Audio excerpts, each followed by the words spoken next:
জয় বাংলার অটিস্টিক জয় দেখলাম বলতেছে, ইন্ডিয়াকে উদ্দেশ্য করে বলতেছে যে বাংলাদেশ নাকি আরেকটা পাকিস্তান হয়ে গেছে ইন্ডিয়ার জন্য, যেটা ইন্ডিয়ার জন্য হুমকি হতে পারে। আসলে এই জয় বাংলার যে অটিস্টিক জয়, এ কি আসলে বাংলাদেশকে আর ইন্ডিয়াকে বিভক্ত করে যুদ্ধ লাগাইতে চায়?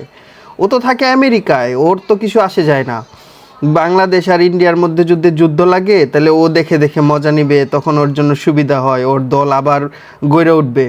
সো এগুলা প্রতারণার মধ্যে আমাদের দেশের জনগণকে পড়া যাবে না।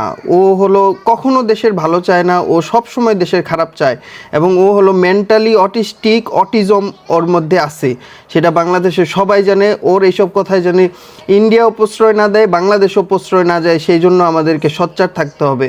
আর ওর এই কথাটা ওয়ান কাইন্ড অফ দেশদ্রোহী কথাবার্তা সামিল হওয়া উচিত, এবং ওর বিরুদ্ধে মামলা করা উচিত, ওর বিরুদ্ধে বাংলাদেশ সরকারের অ্যাকশন নেওয়া উচিত।